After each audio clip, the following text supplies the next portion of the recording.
भारत में आप एक ही चीज के लिए कितनी बार टैक्स देते हैं? कार खरीदने के लिए आप टैक्स देते हैं, फिर व्हीकल रजिस्ट्रेशन का टैक्स देते हैं, इसके बाद फिर टोल टैक्स देते हैं। एक ही सेवा के उपयोग के लिए मल्टीपल टैक्सेशन है। और इतने सारे टैक्सेशन के बदले सरकार की तरफ से मिलने वाली सुविधाएं नगण्य हैं। शहरों में रहने वाले लोग पानी भी खरीद रहे हैं, पावर बैकअप भी दे रहे हैं, सिक्योरिटी भी दे रहे हैं। जिस सिक्योरिटी के लिए वो पैसा देते हैं वो सिक्योरिटी अपने गेट गेट पे, अपने अपार्टमेंट के गेट पर देते हैं। तो जितनी सुविधाएं हमें सरकार की तरफ से मिलनी चाहिए, उन सुविधाओं के रोशनी में अगर टैक्स को देखा जाए तो बिल्कुल सही है कि भारत के लोग टैक्स पे कर रहे हैं और उसके बदले सरकारें उन्हें नहीं दे रही। कोविड ने हमें ये दिखाया कि हेल्थ पर सेस लगाने के बावजूद हमारे पास जरूरत थी तो हेल्थ सुविधाएं नहीं आ पाई, और अब हम जब कोविड के बाद देख रहे हैं कि हेल्थ केयर में कॉस्ट भी बढ़ गई और लोग प्राइवेट हॉस्पिटल्स की तरफ और ज्यादा जाने लगे। यही स्थिति एजुकेशन में है।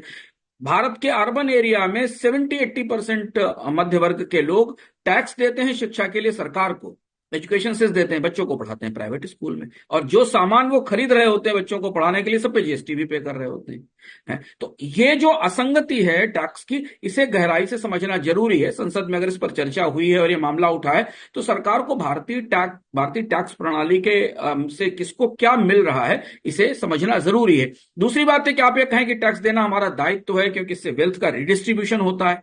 यह भी समझना जरूरी है कि पिछले 10 साल में भारत में कारपोरेट से लिए जाने वाले टैक्स की मात्रा घट गई है और आम लोगों से लिए जाने वाला टैक्स बढ़ गया है। इस समय अगर आप ताजा टैक्स का हिसाब बजट के भीतर देखें, बजट के आंकड़ों में देखें, तो कंज्यूमर से लिए जाने वाला टैक्स और हमारी इनकम पर लिए जाने वाला टैक्स सरकार को कंपनियों से मिलने वाले टैक्स से कहीं ज्यादा हो गया है।